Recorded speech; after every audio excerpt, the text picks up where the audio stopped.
All right, so we're going to get started, guys. So thanks everyone for attending this morning's training.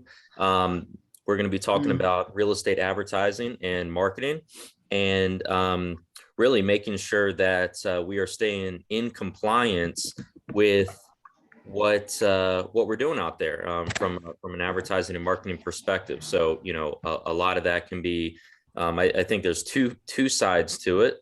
There's the digital aspect, which a lot of us now are doing more and more when it comes to digital, whether that's social media, Come on. whether that's our website advertising and things like that. So we're gonna speak to digital, and then also the print side. So mail outs and flyers and things like that. One of the I think what we've done as far as as the internet and technology has evolved, it's brought about many different let's see here, chat. Yeah, so everybody, just make sure you mute your mics. Sometimes kind of distracts me as I'm kind of talking. So just again, make sure you're muted so everybody can hear. So it's opened up many different channels now that we can really use to enhance our marketing. And this is great. I mean, creative marketing, kind of here in the bullet here, it really helps us stand out. That's one of the things here at Swell we really encourage is for agents to be able to market themselves, create their own identity here in the marketplace. But at the same time, you need to make sure that you're doing it correctly, right? There are guidelines to follow. There are laws to follow, rules that have been put down, especially if you're an individual licensee, and this is sort of what the training is going to be based on. It's really around teams and individual licensees other than the firm. And so you need to stay in compliance. You need to be careful with, what you're doing to advertise, whether that's from your listing signs that you're putting out there to the next post you make on Facebook. Right. So we're going to be going into that. And, as you all kind of continue to develop your own brand and your own identity in the marketplace, just making sure that you're doing it in a compliant manner. Okay. As always, what I tell everybody, if you have a question, you can always ping me in the chat. All right. And then I'll answer that. I'll do the best I can at that point. If it's something we have to dive into a little deeper, we can wait until the end of the training. Or of course, you can always hit me up afterwards and we can talk further. And heads up too, a lot of this information is pulled directly from the Virginia Real Estate Board, also DPOR. So this is stuff that we're going to walk through today, and it's been pulled from their sites, from their guides and regulations and laws and so forth that they put out. So that's where all this reference is coming to. So where to start? All right, here's a couple resources. When you guys are beginning to launch your own brand or you're new to the business, I know we have, some new agents with us as well. Where do you start, on your track to finding that information and make sure that you're in compliance? What needs to be disclosed and things like that. So the first place I always say is go to NAR, okay, National Association of Realtors. They have a information or a link on there, and I can email these out as well. It's just nar.realtor/legal. And that's a ginormous directory on things related to fair housing, risk management, and then the big thing here in our case is advertising. All right. So that's a good spot to really start as far as what's laid out by NAR in terms of how to advertise. The other thing, and the links that I'm going to send out to you guys, make sure that these are great little resource links to bookmark on your laptop, because you can always go back to them and find the information there if you're unsure of something. All right. The multiple listing policy handbook is another great one. All right.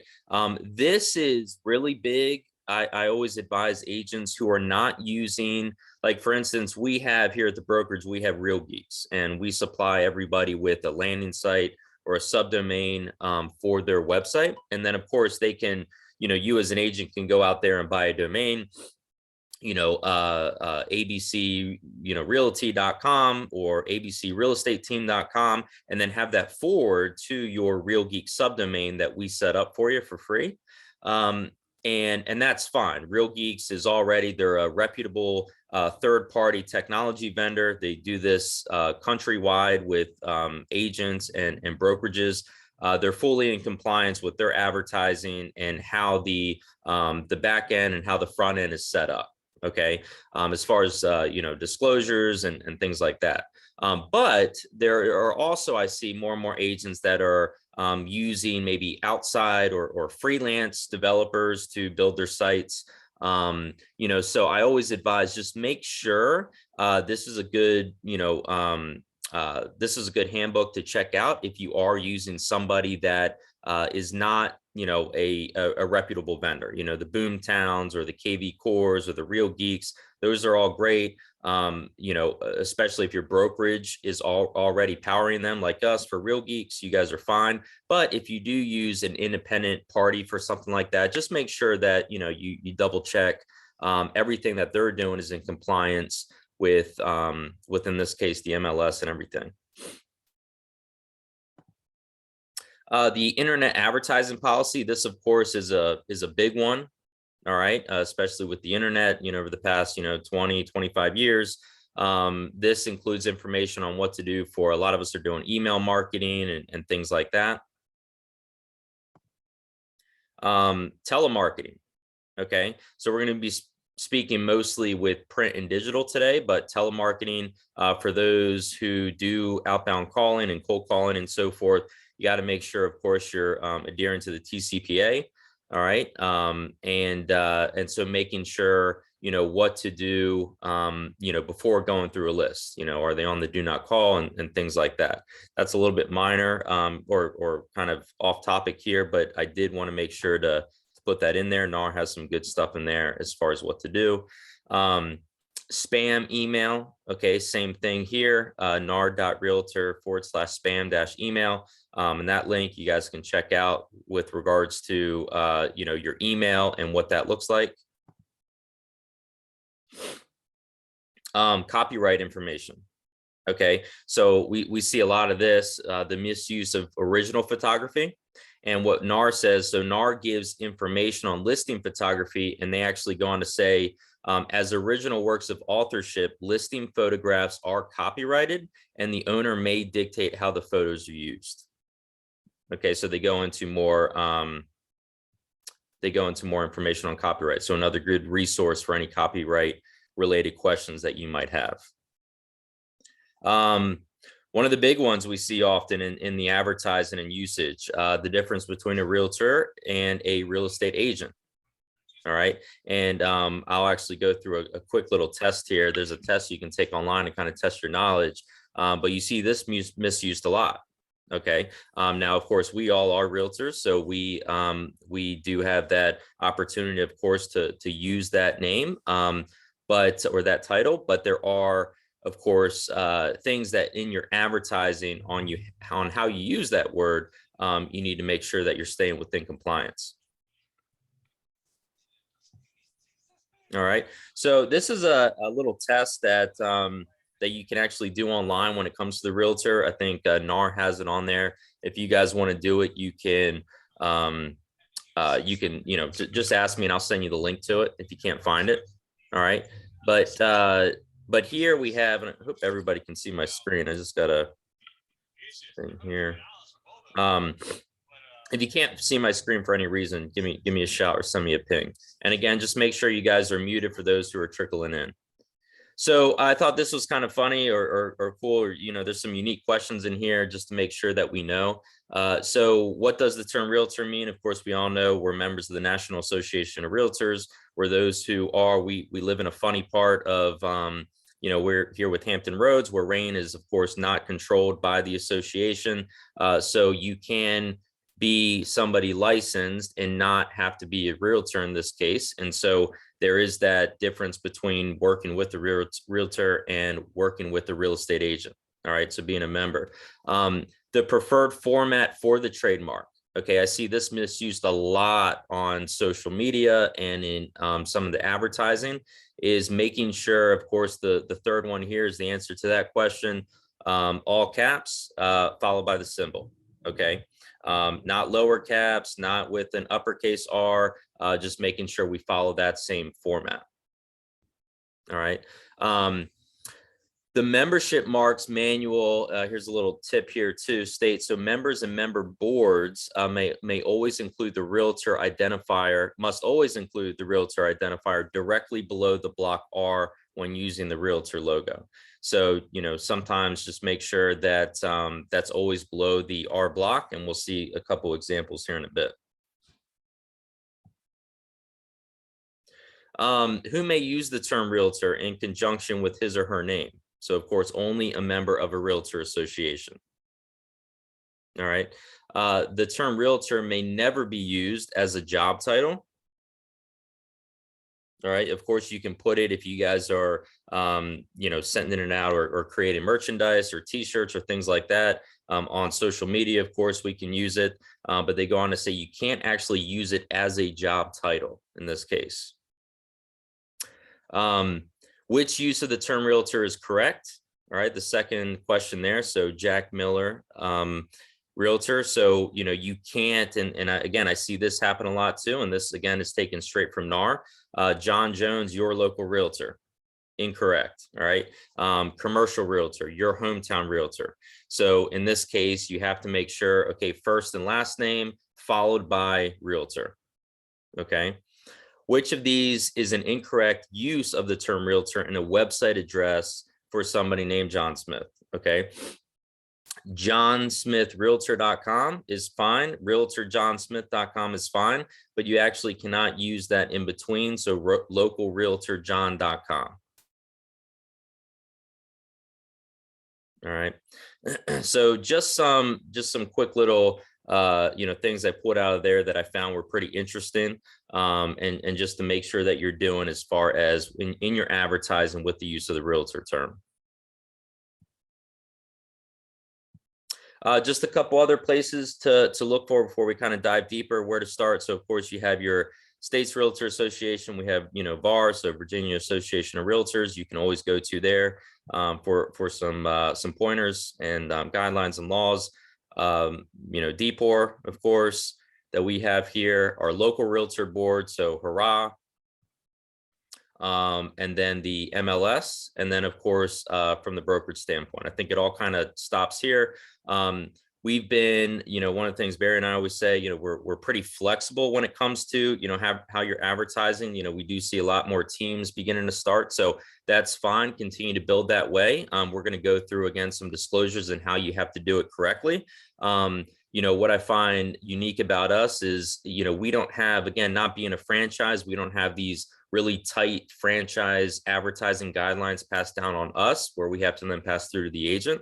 We're very flexible in allowing you guys to do, whatever you want to do with and creatively in your marketing strategy. But at the end of the day, we always ask, look, send us that information before anything goes to print to make sure that it does adhere and it's compliant and looks good before anything gets printed and you waste all that money and it's not in compliance. So some common areas to check that we'll go through. Okay, social media we're going to talk about, website. All right, email. Okay, every time you send an email out, how's your signature look? So you got to make sure that you're looking there to make sure everything looks fine-tuned, it's compliant. Print, we talked about again, flyers, mail outs, yard signs. Okay, another big one there. How does your yard sign look and what needs to be placed on that? Team branding is becoming a more and more common one, as we just talked about. And then our logos. So I think before we go through you know, the compliancy aspect and you know, what needs to be displayed, where does it need to be displayed, how does it need to be displayed, and in what channels that needs to be displayed in. You know, let's talk about really the definition of advertising. And I always start with the board, okay, the Virginia Real Estate Board, and what they define as advertising. In this case, advertising means all forms of representation, promotion, and solicitation disseminated in any manner and by any means of communication to consumers for any purpose related to licensed real estate activity. All right. So pretty broad. All right. It's a pretty broad concept. So this covers everything from, you know, if you take a page out in a newspaper or magazine to potentially the contents of your emails or posts that you're putting out there on social media. So we need to first, of course, understand the meaning of advertising, so we know what is considered advertising, in order for us to make sure we're putting out the proper disclosures. This is key. So in the eye of the beholder, right? So I'm going to kind of throw a scenario by you guys. So John posts on his Facebook page that he just sold his 20th listing this month. Would you guys, and you know, if you want, you can put it in the chat, just so we don't have a bunch of people going on mute here. Would this be considered advertising? If he put on, he just sold his 20th listing this month, that was for the year, and he put a blurb out there on Facebook, would that be considered a form of advertising?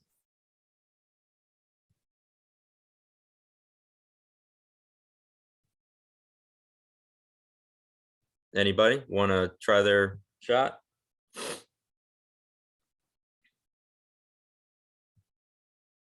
All right. Here we go now. Okay.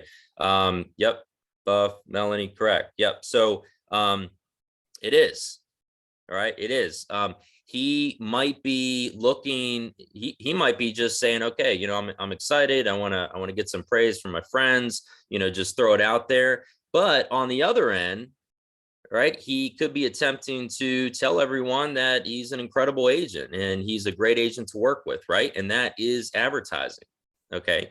So you have to make sure, so you have to, in that case, where maybe he's not looking to solicit any business from it right at that particular time, but he was looking to get some praise. He was looking to kind of, you know, again, drum up some points out there with his friend base. He's excited. He's ready to rock, right? And but on the other end, again, that is considered advertising. So he is going to have to follow the proper disclosure laws and guidelines, so forth, with that post, or he's out of compliance.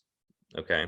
One of the things I always ask is, whatever you guys do out there, before you post a piece of content or send out a piece of content or anything like that, just ask yourself, you know, before I do this, is this in any way a sense where I feel like I'm trying to solicit business, right? Can somebody take this information and in a way look at this and say, this person is trying to advertise or gain business from me in whatever way. So just, you know, check that again, in the eye of the beholder, right? You know, everybody's kind of, you know, the perspective there. So, you know, it can get a little tricky, but just make sure, again, you know, you're asking yourself those questions, you know, before releasing any type of content. So what do I need to disclose? All right. I think there's, as far as the guidelines go, there's going to be two different questions that kind of lead us down the certain path in terms of what are we, what do we need to, what do we need to follow? What guidelines, what laws we need to follow? The first is, are you a firm or individual licensee? Okay. We're going to go through, of course, today, the individual licensee stuff. We're all licensees. And I want you guys to, you know, some might also say, and we'll get into team stuff here in a few, but teams actually follow the same protocol as an individual licensee. They are a little bit different when it comes to licensing. But as far as advertising disclosures, teams kind of follow the same route there. Okay, so we'll go into that a little bit different or a little bit closely here in a few. But the first thing you ask yourself, of course, am I a firm or individual licensee? And then the second thing is this for print or electronic media? Those are really the two out there. So are we doing print? Are we mailing flyers? You know, and then electronic media, anything from email to social media to website advertising. So electronic advertising for an individual licensee, right? And again, this is what we just spoke about. This can be, you know, email. This can be Facebook messaging. This can be what's labeled on your website. Okay, so anything electronic, anything digital in this case. Must include licensee's name, the firm's name. So in this case, Swell Real Estate Co., your brokerage, the city and state in which the licensee's place of business is located. All right, so place of business, if you're in Virginia Beach, of course, you're going to use Virginia Beach. And the fourth component is the jurisdiction in which licensee holds a license, whether it's active or not. Okay, so those are the four elements or four items you want to make sure that you're included on anything electronic to make sure that you're staying in compliance. Okay, these are the disclosures. Again, your name, the brokerage's name. You don't need, I mean, some ask me, well, Matt, do I need the Swell Real Estate logo? You know, does it have to be, you know, put together, you know, some certain way? No, it's just Swell Real Estate Co. is fine. You can include the name. That's fine as long as that's on there and the brokerage is disclosed. The city and state and the jurisdiction where the license is held. Okay, so just make sure that is included. Those are the four main components for anything electronic or digital. All right, print advertising. All right, so again, this is postcards or flyers at like a home buying seminar, things like that. Okay, licensee's name, the firm's name. All right, so two things there. All right, so your licensee's name and the brokerage name, that's what needs to be then that's what needs to be included. There are some additional disclosures which we're going to go through. All right, for anything that's sign related, so like listing signs, or if you're printing out new business cards. We'll start with signs first. So if you're putting out a for sale sign or there's a for rent sign, what it must include is the firm's license name, so Swell Real Estate Co. in this case, the firm's primary or branch office telephone number. Okay, so if you use, you know, the general booth or the Kempsville branch number or whatever, that needs to be somewhere prominent on or somewhere located on the sign. Got a little chat here. Let me say. So you say licensed in Virginia or North Carolina, even on a social media output. Yeah, so technically, Christine, you would need to disclose that if it's, and I'll show you, I'll send you some samples on what that looks like.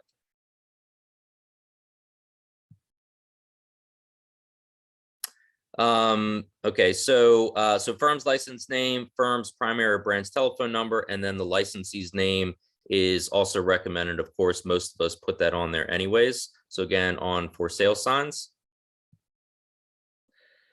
Business cards, they must include the firm's name, the licensee's name, and the licensee's contact information. All right, either telephone number or web address. All right, so again, you got to think, well, am I doing this for digital? Is this for print? Just make sure you're following the proper disclosure guidelines, what to include on each one, and what you're doing there. Okay. So Christine had an interesting question. Hers was, we got another chat here. So she asked, you know, whether you're licensed in Virginia or North Carolina, even on a social media post. All right. That's a good question. I mean, it says, again, this is taken directly from the board. I don't see this as much I mean, if you look at social media posts, they don't always include that. So I have to look into a little further as far as spelling that out. I mean, what this is saying is, yes, technically, to be compliant and to follow the proper disclosure guidelines on anything electronic. Okay. And if you look at the real estate board, and what they deem as electronic does include things like social media and internet. Okay. That information does need to be listed. Okay. So like, for instance, on the website and things like that. What I can do, I think it is already in the bio of the social media though. Yeah, it's, so it just, and again, we're going to go into a little bit more detail here in just a minute. But yes, I mean, if you want to make sure, everything is safe and you're following proper protocol here, I would just make sure that you do include those 4 components in anything digital that you're doing. Okay. And then in print. All right. And then with things such as the additional disclosures for sale signs and then business cards. All right. So it was interesting because, and somebody just had a question too about this. Business cards, again, pulled straight from the board. You need to have the firm's name. You need to, of course, have your name and then your contact information. They had never listed, I have never seen anything listed as far as actually having the office phone number on there. All right.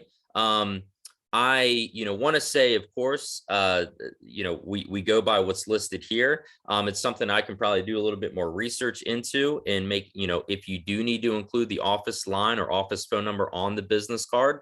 But from what I've seen posted again on DPOR and the board and so forth, it just has us include these three disclosures on business cards, making sure the firm's name is on there, and then the licensee name and the contact information.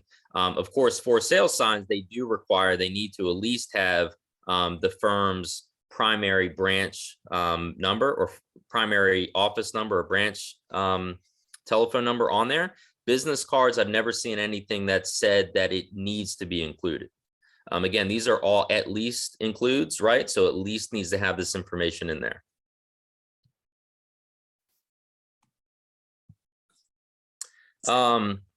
This is just this is something that I found online, just kind of following. It looks like he's doing a first time home buyers class. And again, he has he's got the fair housing. He's got his brokerage information there in the bottom right. Okay. One of the things, if you can see, can anybody spot it underneath his bio picture there, that he's necessarily not following? We just talked about it. If anybody can spot it out. If not, it's okay. No symbol. There you go, Melanie. Good job. Yep. No symbol next to the realtor. All right. So again, if you're ever using the realtor name, okay, as it says with realtor Prince Alexander here, in this case, he has no symbol to the right of realtor. So again, make sure, again, might seem silly, might not seem like a big deal to many, but again, here based on this training, what I'm trying to drill down for you guys is compliancy and making sure everything is teed up. So you need to make sure that's and Christine said, and it should be Prince Alexander Realtor plus sign. Yep. There you go. Good job, Christine. Good point.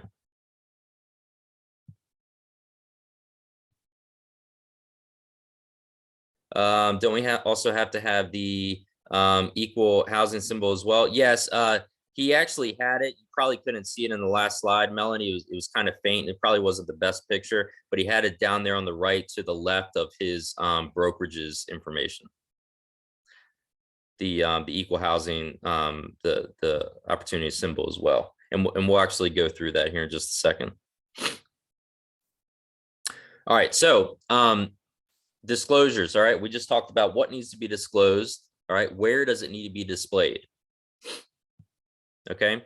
So according to the board, your firm's license name must be clearly and legibly displayed in your advertising.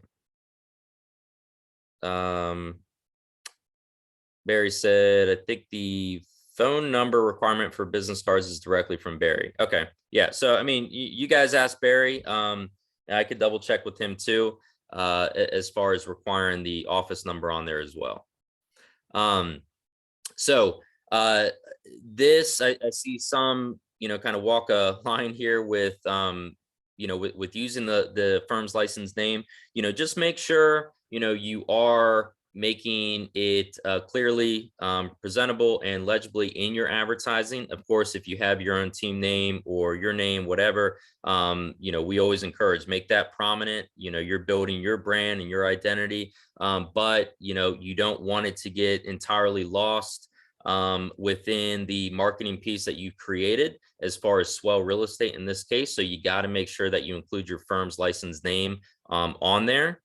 I had another question here. Would the logo be enough for firm's name? Yes, Christine, that is totally fine. So the question was, for the firm name in the advertising, can you use the Swell Real Estate logo? Absolutely. All right. So yes, and I see this happen all the time. All right. Agents or teams out there, and they're using their own logo on all of their advertising, and that is not compliant. You have to disclose your brokerage, your firm's license name somewhere on that information. All right, somewhere on that marketing piece, and it must be clear and it must be legible, of course. Some additional requirements for the placement of disclosures in electronic media. Okay, the big one here is going to be websites. All right, so all firm and realtor main homepages must clearly and legibly display the electronic media disclosures on the viewable page. All right, so on your main homepage on your website, okay, it must clearly and legibly display all of these disclosures, which for in our case, the platform that that we run is Real Geeks. Okay, it's already on there. It's actually built into the footer, meaning that it's on every page that you go to, it's always going to be disclosed at the bottom. All right, and that also protects the realtor in this case. That's why I was kind of going back to those who might have used an independent associate maybe to build their site. Hopefully they're already checking all this stuff and it's good. But you just want to make sure that on your main page, on your main home page, it does have all the disclosures easily viewable.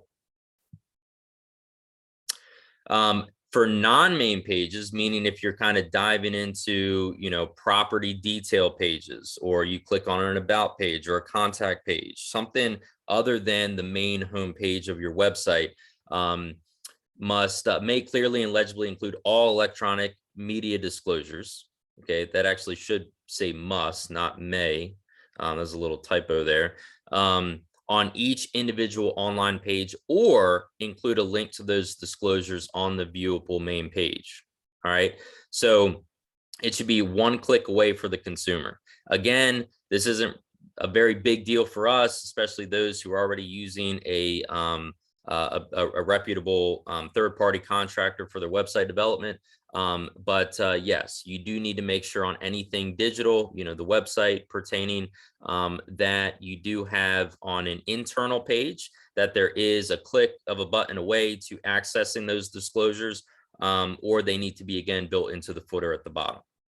All right, so again, it's just making the consumer, their job easy enough to find this information where they can view it.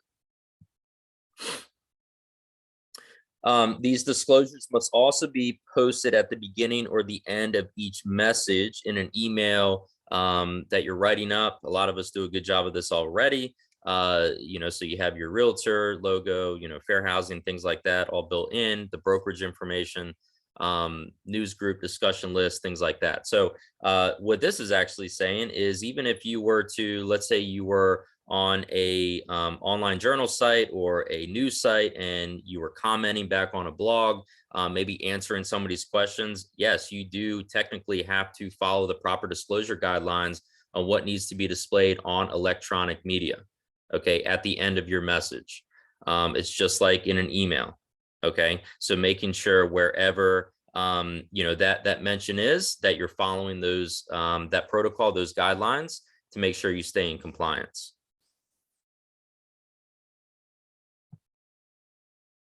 A couple frequently asked questions that I've seen, and then I've kind of done some research and we pulled off the site. This is something for teams. All right. So is it true that the agent name or the team name cannot be in larger print than the company name? All right. That is false. All right. There is actually no such regulation. I've had agents come to me and say, Matt, well, that's pretty cool that we can kind of, design and do our own thing with advertising. But do I have to make sure that Swell Real Estate is more prominent than my name or my team name? That is absolutely false. They do not have any regulation of that type. What they say here is, so the bottom line is that all advertising, including team ads, they just must be clear and unambiguous as to the identity of the firm. All right. And that the team is a team and not a brokerage. That's a big one, guys. Okay. Especially for those starting teams. It should be very clear to the consumer, to the average eye. They see a listing sign or a business card or anything like that, who the team is and who the brokerage is. Okay. And so, you just got to make sure that that's clear, that they don't confuse the two. All right. And then you should be totally fine.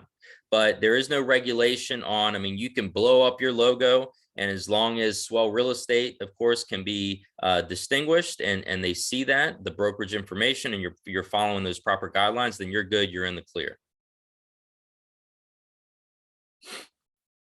This was an interesting one. We get this a lot as far as like out of town stuff, okay, or you're looking for generate referrals. So may a Virginia licensee advertise a South Carolina property in Virginia publications? Okay, they actually can. The real estate license is not property sensitive, but it's actually activity sensitive, right? So if we're only licensed in Virginia, we can't practice real estate in another state other than Virginia. Okay, but the property, that's different in this case. So it's not a function of where the property is located, but actually where the activity occurs. So yes, you can technically advertise a property in a, in this case, South Carolina in the example, in a Virginia publication or, wherever you're choosing to advertise that. What kind of disclosures, if any, need to be included in text messages? All right, SMS is big nowadays, right? Especially in our marketing. So text messages that are being used for advertising purposes, so again, soliciting, as opposed to communications between existing clients, should be treated the same as emails and must have all electronic media disclosures or a link back to the realtor or firm main homepage where the disclosures are already listed. Okay, so again, you need to follow the proper protocol here. If you're soliciting via text message, I see a lot of no-nos with this. People kind of crossing the line here, but you got to think of it back to sending out emails. All right. I have a couple little tricks. I don't know if anybody already does this. Again, putting together a just like you have a proper email signature, having a text message signature as well. I don't know if any of you all do something like that now, but yes, you do need to make sure that you have those disclosures in there. For text messaging. If it's, again, just communicating back and forth between clients, then it's not needed. But anything in the form of soliciting business, you need to make sure that you're following the proper protocol there.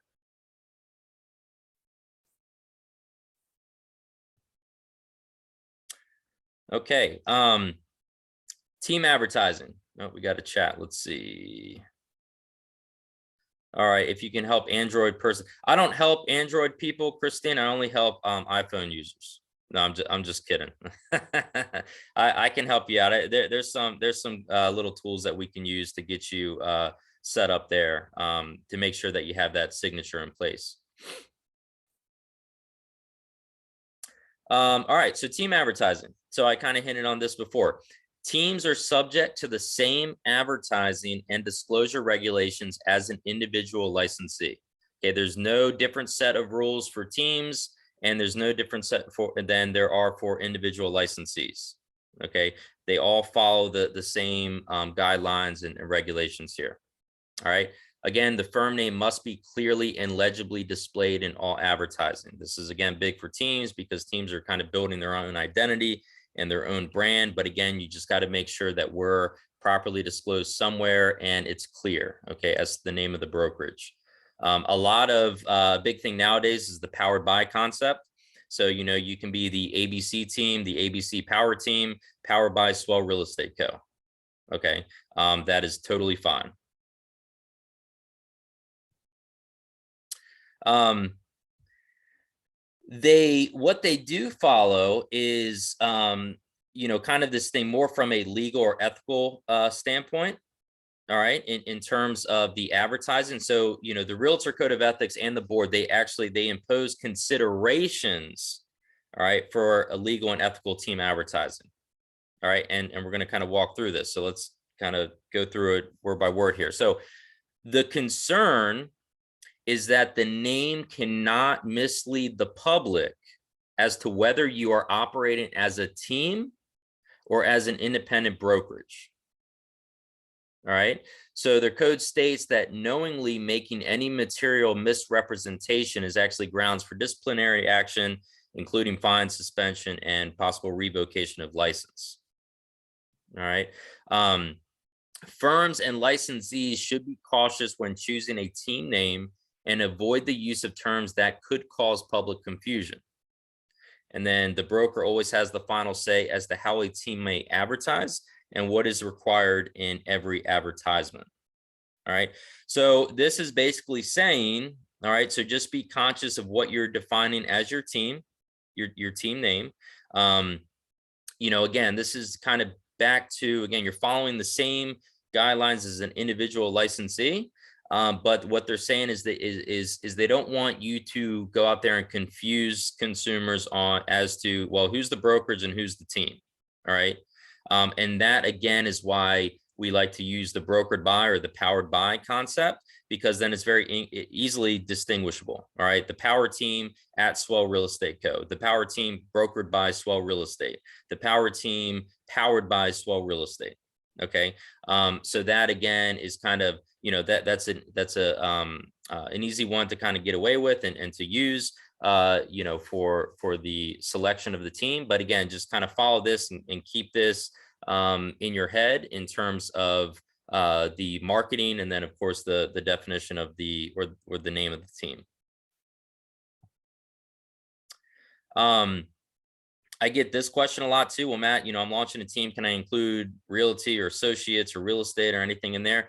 There is no outstanding restriction or current restriction on words that cannot be used in a team name, or that can be used in a team name in this case. All right.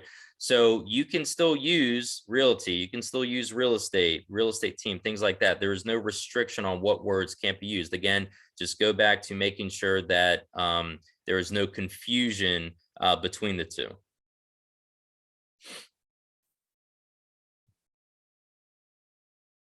All right. One last thing on the team side, okay, as we kind of round it out here. So team licensing. If you are starting a team, all right, all teams must have a business entity salesperson license, okay, from DPOR in this case. You're going to have to, of course, hold an individual salesperson license first before you get the business entity license, but you cannot operate an official team without that.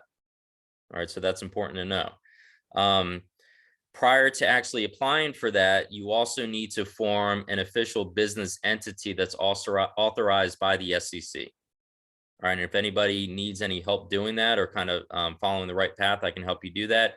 You need to make sure that you do officially become a business entity. You can go to the SEC website to do this, and then, you know, get your EIN number and all that. You'll get your certificate. You're official. And then you can go on and set up your business entity with DPOR. Okay. But in order to officially operate a team, you do need to have a business entity salesperson license. That is a separate license in this case.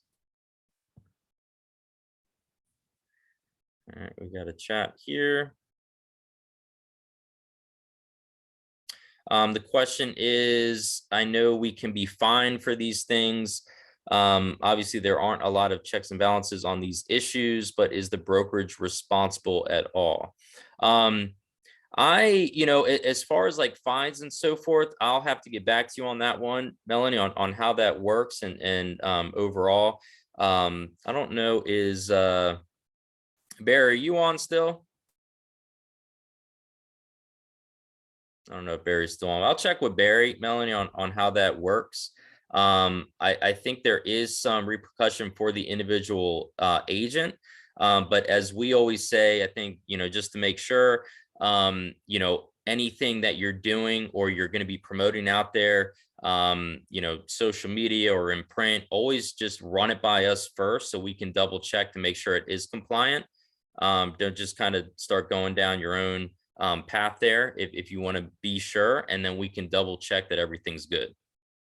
Okay. But I'll get back to you as far as, who's held responsible and what that looks like. Christina's question, I have an S Corp. Do I also need a team license? Well, yes, Christina. So you are good. You created your S Corp, your business entity there. But yes, you do need to actually go out and get the business entity salesperson license with DPOR. So that is something that you need to apply for in this case. As you see here in the second bullet, teams function as one entity using a fictitious name. All right. However, no person, partnership, or business entity may conduct or transact business in Virginia under an assumed or fictitious name unless they have signed and acknowledged a DBA certificate identifying the name of the business and followed it with the SEC and DPOR. All right. So what this is saying is that, okay, in the case of, well, for one, you have to have your business entity salesperson license. All right. And then if you're registered as, let's say, Matt Langen Real Estate, that's how you have to advertise. All right. But many of us want to create something different, right? Maybe you have it set up as a, Johnson Holdings LLC. All right. You're probably not going to advertise your real estate team as that name. What you're going to need to make sure you do is go out and get a DBA, just stands for doing business as. All right. Johnson Holdings LLC, doing business as the power team at Swell Real Estate Co. Okay. So this just makes sure you're following the proper guidelines here. Okay. So you need to make sure, unless you're going to be running under that name, if you're going to be running under a different name, you need to go out and get a DBA certificate. That's something that you can just go up to the local courthouse and get. I don't know. I mean, you might be able to do it on one of these online sites like LegalZoom and stuff. They might still do that for you. But if you want to go up to the courthouse, they can do that. It's pretty cheap. It's like, I don't know, last time I did it might have been $20 to get a DBA or file for a DBA. And so, yeah, so Christina, you're going to take that. You already have your S Corp set up. You're probably going to want to get a DBA if you're using a specific team name in all of your advertising. And then, yes, you're also going to need to make sure you get a business entity salesperson license in that case. All right. So any questions, guys, on anything? You can always, again, give me a call after, or, set up a meeting with me or a phone call and we can talk further about this stuff. But, I think, to play it safe in any of your advertising, just make sure, you send it to myself, you send it to Barry, so we can always double check that everything is good when you start doing stuff on social media, electronically, digitally, and then also postcards. Print is extraordinarily expensive, right? Digital, we can always go back and, delete and make up or revise on a whim. But print, if you order a bunch of flyers or mail outs, or you're getting stuff ready for a home buying seminar, before you print all that stuff out, just send it by us so we can make sure everything's compliant. Then we don't need to worry about getting fined or, any repercussions there. Okay. But yeah, so let me know. Let me see. Let's see. Steve's got a question. Just to confirm, if I already have an S Corp for myself, I must have a separate entity license to have a team. Yeah, Steve. So, you do have to have a separate license there in that case. All right. If you have the S Corp, you've already done that work to get that set up. But you do have to be registered with DPOR in that case to have a team. All right. And if you need further clarification on that, just give myself or Barry a call and we can walk you through on how to do that. Now, there are a lot of teams out there that are operating kind of unofficially. All right. And but in this case, we're talking about, an official team that you want to have set up and you want to be registered for that. DPOR needs to know that. Okay, you have that set up, get your business entity, and then you're good. And then again, make sure you have that DBA in place, doing business as. All right, you don't want to get caught in your advertising under a different name that's not registered. All right, in that case.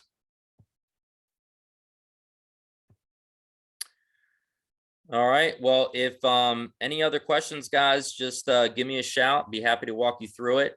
And I have a couple questions I'll get back to some of you guys on that I'm going to do some further research on. But other than that, I hope you guys took some good stuff away from this. And, again, just make sure you run it by us. It'll save you guys a whole bunch of headache. In terms of getting your email signature set up or your social media posting or mail outs or anything like that. All right. Well, you guys have a good day and I'll talk to you soon.